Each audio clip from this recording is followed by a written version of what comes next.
Greetings, everybody. We're back around the table again today for the continued look at the CRKT Provoke here. It is a cool one.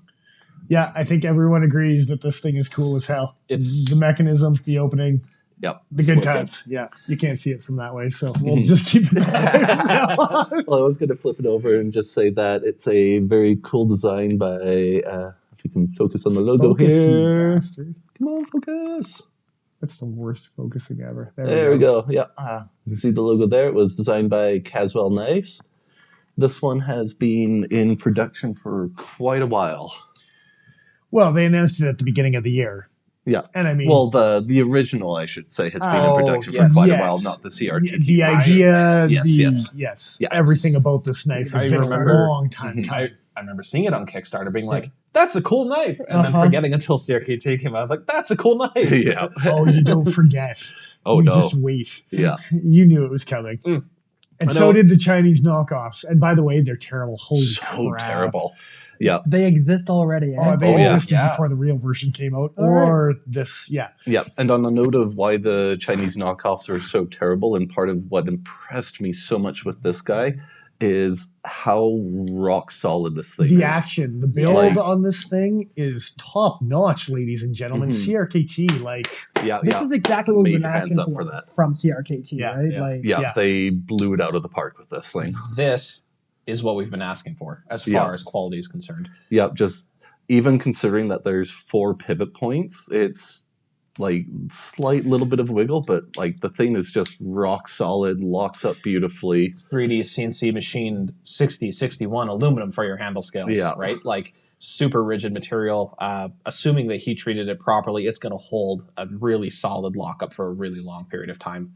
Like the engineering behind it is awesome, but the execution for a production version, bang on. Yeah. Now the custom version through Millet Knives is who Joe Coswell was still getting the custom versions made. They're going for $450 American. They're 3V in titanium, which kicks ass and takes names. Super cool. Yeah. Kind of thing I want to save up for. Price tag. Sweet price tag. Which explains the price tag that this guy comes with. It's not a cheap one, and especially from CRKT, it's one of their higher end knives for sure. They kind of have a lot to prove, especially with recent history and steel being what it is. But all indications online seem to be pretty positive for this guy, which is always nice to see. Yeah, everything about what you're hearing is this is just as cool. You can't keep them in stock. They're nowhere to be seen. Yeah. That's why it took us like a good 9 months to play with this thing. It was something that when I first saw, I was excited. Like I had my fingers crossed that it would turn out. And it came out exactly how I was hoping it would at the end of the day. Yeah. Now, I do have to call out something, and I called it out briefly in the scoring chart, the coating on this knife. And I've seen pictures of, as well as I've heard from some reviews that you see online on YouTube as well, is that the coating is not the toughest thing in the world. I don't know. There is like already from just us playing with it, like the tiniest bit of discoloration, like wondering, in there, and who knows, like it could be straight out of the factory, it could be not, and I don't know if it's a painted coating or a DLC coating. I have further questions, because it looks like the sheen between this part and these parts are different than the blade, so I'm wondering how many different coatings they're using. You're DLCing the blade, but you're painting the hardware, or this part of the hardware, but maybe DLC it as well. And as I'm noticing it, this right here, ladies and gentlemen, right on the ring itself, you can see finger rub, just a hair of finger rub. Just in the edge there. I have to call it out for what it is. You might get this really cool Mad Max apocalyptic look to it, and I love that shit. That's what I was, But you better be ready for that shit, because people don't like that sometimes, and they want to be pristine about their coatings and stuff. If you want hashtag use your shit. Yeah. If you want that, maybe save out for the titanium version, because, and this just occurred to me, but if you're thinking about how aluminum works, when you're anodizing it, you're filling a texture that you basically grow onto the aluminum with ink. So what can happen is, if you're anodizing it, repeated impact can actually cause that to slightly depress over time. So repeated opening would actually create more rock than there is, or rock than there is. So maybe that's why they went with a really thin coating for parts of it. Because it's just to just make it as solid as possible and not have that wear increase over time. Just because, that's an interesting theory, and I don't buy it, but I like it. It's just a thought. Yeah, no, and you're right on a millihair degree. And you might notice that, I'm just thinking of the coating, on the Benchmade 940, the green one, for instance, just thinking about how thick that. But that coating stops before the access lock hits contact. Well, that's just the stainless steel liner that it's contacting with. I'm just thinking in terms of coating thickness. Maybe that's why they. I think you have a valid point there, and I've never thought about that on why it would be so thin. I just put it under the CRKT kind of being quick in the process of getting them out. Yeah, that could be part of it. Personally, if and when I ever get my hands on one of these, I'm not going to care if it looks all torn up. I think that's just going to look even more badass. I'm going to be really excited as it wears in. That's something that really appeals to me. Yeah. So just jumping off of that and onto another point, the lock is another reason why this thing is so innovative and cool and funky. Is you can see with the C-clip there that's holding that in, there is a coil spring inside that is pushing the bar there. And it is really neat that on the end of the bar, end of the lock bar, there's a little bit of a hook with a lock face on the outside. And the pivot also has a bit of a hook. So when it rolls around, the hooks mesh into each other. And that's actually what your detent is to keep it closed. Yeah, it's a really cool way to do things. Yeah, I like it. It's neat. And again, that's applaud to Joe Coswell for figuring that out as well. Super cool design. Yeah. I think a lot of us can agree that when we first saw this design, we figured it was going to be a button to release that ratchet to come back. But this is so much more secure. Yeah, you bet. As much as I like button locks. And longevity-wise, I think this is going to last much longer as a strong lock. It explains the one question I had too, which was why is there a spring clip there? It didn't make much sense to me. It makes a whole bunch more sense now. Yeah. Holds the coil spring for that. We might as well throw it out there as well. Another really unique feature to this is the spring tab pocket clip. You didn't think they could do a deep carry with a karambit, did you? But so they did. If you actually look at it in the pocket, it literally goes right up to where the little friction tabs are. It's extremely deep carry for this karambit. It's as wide as a Raja in your pocket. Yeah. It gets close to the Recon here. Actually, it's wider than the Recon. Of course it is. It's ridiculous. But another really nice thing about the clip and why it was designed that way is it's completely flush in hand. Ergonomics, beautiful thing. So beautiful you'll never get a hot spot from the clip in your hand while using it in any way. I can think of one other company that has flush clips like this, and they had to have a mechanical device that raised and lowered it. There's been a couple companies that have come out with that. I think Boker, Lion Steel. Those are the ones I was thinking of. Yeah, there was another one way back in the day, and I'm drawing a blank on it. Probably a Blackie Collins design of some kind. Yeah, some sort of funky. Innovation basically across the board.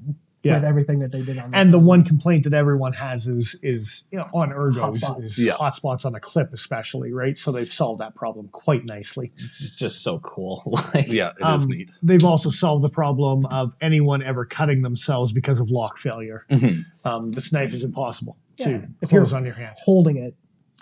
Which leads me into one of the points that we brought up on Tuesday.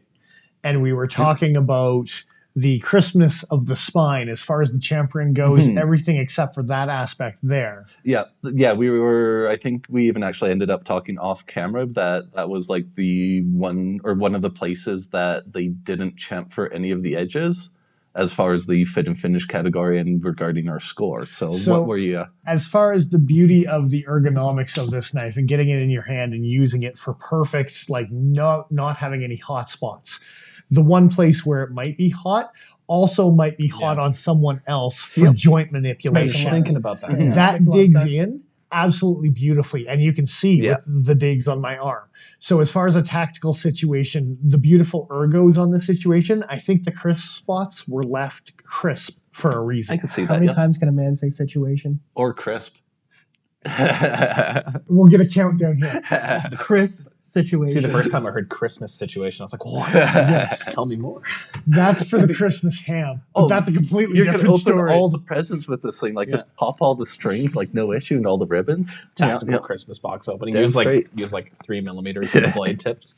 And with that crispness for joint manipulation, things like that, you never have to worry again about a lock failure on that. So you can apply some crazy pressure on a gentleman in a very uncomfortable situation. We're in Canada, God bless, we don't have to do that. But as an ethos for the knife, it makes perfect sense. The design behind it, you bet.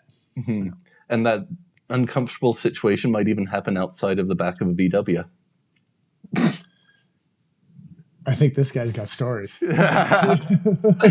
Mall rats. Yeah, I understand. I think you were saying earlier, butterfly knives being another example where you're holding something and it prevents it from opening. Like if I disengage this lock and I'm holding this, let's see, I already closed it. Yeah, all you have to do is just keep Squeeze your holding it, hand. and it keeps locking up. Like, that's so cool. As long as you can close your hand, this knife is safe. Yeah, which is a genius design. If you're unable to close your hand, you've got bigger problems. Yeah.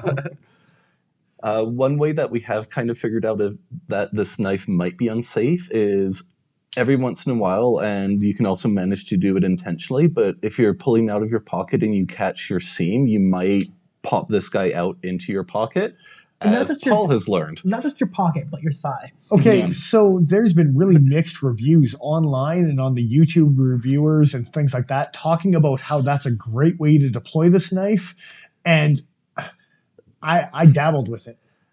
I gotta say hard no. I think depending on I wouldn't do it. Depending on pants, because I found that as long as like in my jeans, if you're swift and quick with it, I had no issues. You have to be swift and quick. The main problem for me is that this is a hook shaped blade, and when you're engaging, like with an Emerson wave, you're going to be a little bit further up, but with this is still inside your pocket as you're opening it. So you really got to be going back. Yeah, like it's that I think is the key. Is you have to be pulling it out at an angle too, and like be pull able it to out engage it properly and not be dangerous. But I wouldn't want to mess around with it. I could see how you could practice your way into it. I dabbled with it on the seam of my pants, and I am not comfortable to safely say that I would not gouge myself as I was pulling it out of my pocket. I accidentally caught myself, and then tried to do it intentionally and then cut myself again.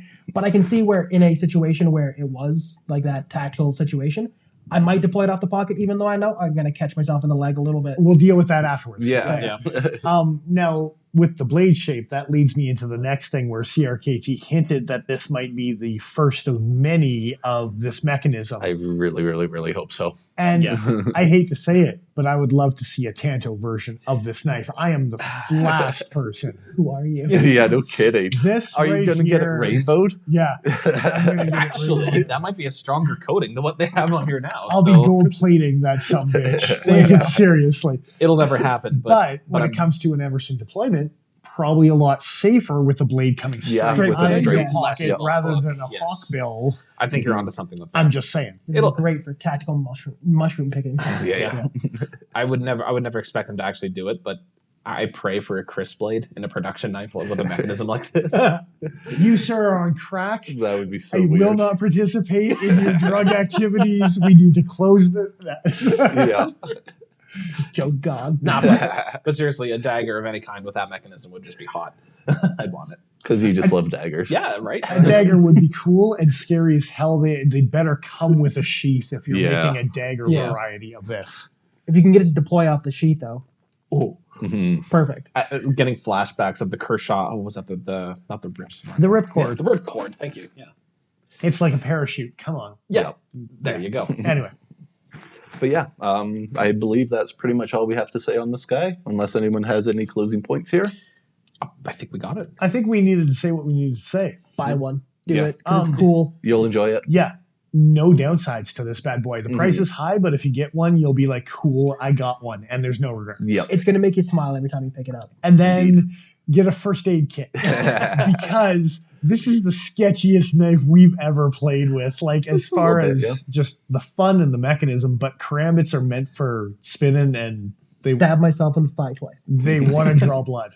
So, yeah. Twice. Still, one of the best things CRKT has made in a long time. Yeah. I agree with that statement, for sure. And just like to close out with saying thanks to the Cutting Edge. Once again. Yep. Wonderful, big, giant thank you to the guys there for letting us use this knife for the review here. We got through the review and no one bled. We're super happy about it. Jesus. Yep. CRKT, keep it up. Yeah, please. Will do. Yep, for sure. That being said, this is Nigel the Smith signing off. I am who I am. I'm Dennis Pipers. I am the Iron Joe. And I'm XL.ca. We will catch you again next time.